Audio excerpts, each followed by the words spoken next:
ते सोरायसिस हा एक त्वचेचा रोग आहे की ज्यामध्ये सांधेदुखीची तक्रार आधी सुरू होते आणि स्किन रिलेटेड जे काही त्रास आहे तो नंतर सुरू होतो. आजाराची ट्रीटमेंट करत असताना रेग्युलर फॉलोअप करणं अत्यंत गरजेचं राहतं. Time to time blood reports करणं अत्यंत गरजेचं राहतं की जेणेकरून गोळ्यांचा देखील काही दुष्परिणाम होत नाही आणि वात देखील खूप चांगल्या पद्धतीनं कंट्रोलमध्ये राहतो.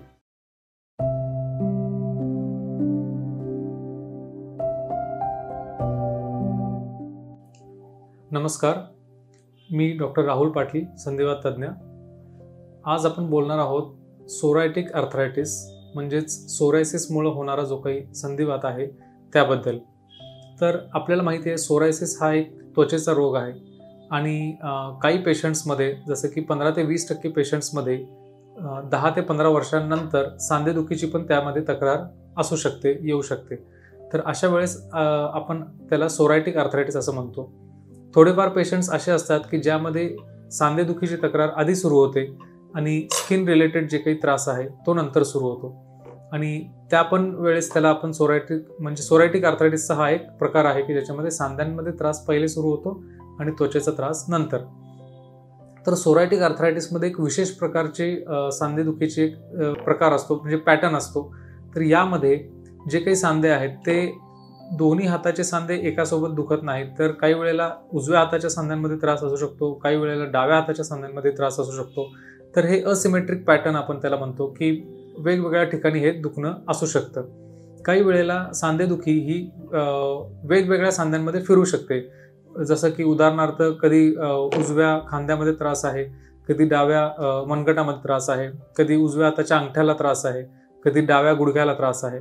तर अशा वेगवेगळ्या सांध्यांमध्ये हे त्रास होऊ शकतो. तर ह्याला आपण migratory type of joint pain असं म्हणतो, ज्याच्यामध्ये सांधेदुखी अशी फिरत राहते एका सांध्यांवरून दुसऱ्या सांध्यांमध्ये.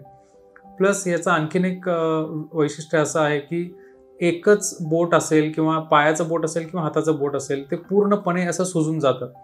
तर अशा वेळेस पण बाकी सांध्यांमध्ये त्रास नसू शकतो, पण एखादं बोट असेल, अंगठा असेल किंवा पायाचं बोट असेल तर त्याच्यामध्ये खूप जास्त सांधा म्हणजे एखादं पूर्ण बोट सुजणं, त्याच्यामध्ये आकडपणा आणि वेदना, प्रचंड वेदना.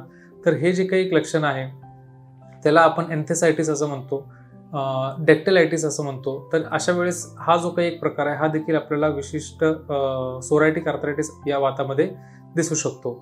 याचबरोबर या पेशंट्समध्ये कमरेचा देखील त्रास असू शकतो, ज्याच्यामध्ये सकाळी उठल्यानंतर कंबर आकडणे, रात्री झोपल्यानंतर कमरेमध्ये खूप वेदना होणे, एका अंगावरून दुसऱ्या अंगावर होताना खूप वेदना होणे, त्रास होणे.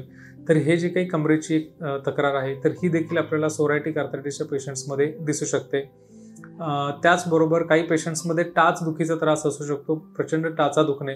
काही पेशंट्समध्ये नखांचा त्रास असू शकतो, नखांमध्ये सोरायसिसचं एक प्रमाण असू शकतं आणि त्याच्यासोबत जेव्हा सांधेदुखी असते तर त्याला आपण सोरायटिक आर्थरायटिस असं म्हणतो. आता सोरायसिस या पेशंट्समध्ये जनरली फक्त त्वचेवरतीच असतं असं नाहीये. काही पेशंट्समध्ये म्हणजे बऱ्याचशाच पेशंट्समध्ये डोक्यामध्ये सोरायसिस असू शकतं, म्हणजे स्कॅल्प सोरायसिस आपण त्याला म्हणतो. त्याच्यानंतर काही पेशंट्समध्ये नखांना तो त्रास असू शकतो. आणखी काही पेशंट्समध्ये फक्त हाताचे तळवे आणि पायाचे तळवे, त्याला पामोप्लांटार सोरायसिस असं म्हणतात. तर हे जे काही विशिष्ट प्रकार आहेत सोरायसिसचे, अशा पेशंट्समध्ये आपल्याला सोरायटिक आर्थरायटिसचं प्रमाण थोडंसं जास्त दिसतं.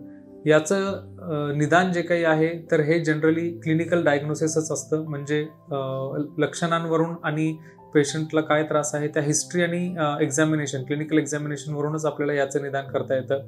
तर त्यामुळं ब्लड टेस्टमध्ये काही मार्कर्स असे असतात की जे पॉझिटिव्ह आपल्याला दिसू शकतात, जसं की ESR CRP नावाच्या टेस्ट आहेत की ज्याच्यामध्ये आपल्याला वाताचं प्रमाण किती आहे याचा एक अंदाज येतो, त्याला ॲक्यूट फेज रिॲक्टंट्स आपण म्हणतो. त्यासोबत रुमॅटॉइड फॅक्टर नावाची जी काही अँटीबॉडी आहे ती आपल्याला पॉझिटिव्ह दिसू शकते. आणि काही पेशंट्समध्ये आपल्याला NTCCP म्हणून एक टेस्ट असते तर ती पॉझिटिव्ह असू शकते. आणि HLA-B27 देखील एक जेनेटिक टेस्ट आहे, जीन आहे, तर ते देखील या पेशंट्समध्ये पॉझिटिव्ह असू शकतं.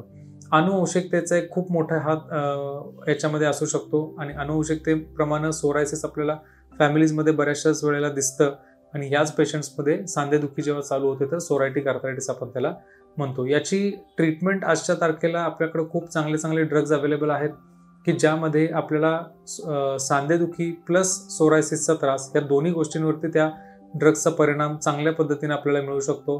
सोरायसिस देखील खूप चांगला कंट्रोलमध्ये येऊ शकतो. सांधेदुखीमध्ये 1 ते 2 महिन्यामध्ये आपल्याला चांगली सुधारणा दिसते. प्लस जे काही स्किनचा त्रास आहे, स्किनमध्ये होणारे जे काही सुधारणा आहे त्याला काही वेळेला थोडासा वेळ लागू शकतो, 3 ते 4 महिने लागू शकतात. पण स्किन आणि जॉईंट्स दोन्हीवरती खूप चांगल्या पद्धतीनं अवेलेबल असणारे असे ड्रग्ज आज आपल्याकडे आहेत, फायदा देणारे ड्रग्ज आहेत की ज्यामध्ये दोन्ही गोष्टी आपल्याला खूप चांगल्या पद्धतीनं कंट्रोलमध्ये ठेवता येतात. या वाताचा आणि स्ट्रेस टेन्शनचा एक खूप जवळचं संबंध आहे. तर स्ट्रेस टेन्शन किंवा सायकोलॉजिकल थोडेसे डिस्टर्बन्सेस असतील, जसं की अँझायटी, डिप्रेशन, स्ट्रेस, तर या सारख्या कंडिशन्समध्ये सोरायसिसचं प्रमाण आणि सोरायटिक आर्थरायटिसचं देखील प्रमाण थोडंसं वाढलेलं असू शकतं. तर त्याचमुळं या पेशंट्समध्ये मेडिसिन्सच्या सोबत थोडंसं स्ट्रेस फ्री लाईफस्टाईल जगणे हे देखील तितकंच महत्त्वाचं असतं. कमीत कमी जितका स्ट्रेस राहील तेवढा हा त्रास कमी राहण्यासाठी मदत होते. याच पेशंट्समध्ये आणखीन जे नवीन मेडिसिन्स आहेत त्याच्यामध्ये बायोलॉजिक्स म्हणून इंजेक्शन्स येतात. तर बायोलॉजिक्स हे एक नवीन प्रकारचे औषधं आहेत जी की आज भारतामध्ये देखील अवेलेबल आहेत. गेल्या 8-10 वर्षापासून ते अवेलेबल आहेत. त्या मेडिसिन्सचा वापर आपल्याला कमी पेशंट्समध्ये करण्याची गरज पडते, कारण टॅबलेट फॉर्ममध्ये जे काही औषधं आपल्याकडे आहेत त्याचाच बऱ्यापैकी त्याचा आपल्याला फायदा मिळू शकतो. काही पेशंट्समध्ये ज्यांना त्रास कमी होत नाही अशा पेशंट्समध्ये रिफ्रॅक्टरी केसेस काही वेळेला अशा असतात की ज्याच्यामध्ये आपल्याला ह्या इंजेक्शन्सचा वगैरे वापर करण्याची गरज पडू शकते. या आजाराची ट्रीटमेंट करत असताना रेग्युलर फॉलोअप करणं अत्यंत गरजेचं राहतं. Time to time blood reports करणं अत्यंत गरजेचं राहतं आणि वेळेवरती फॉलोअप्स फेर तपासणी करणं अत्यंत महत्त्वाचं राहतं की जेणेकरून गोळ्यांचा देखील काही दुष्परिणाम होत नाही आणि वात देखील खूप चांगल्या पद्धतीनं कंट्रोलमध्ये राहतो.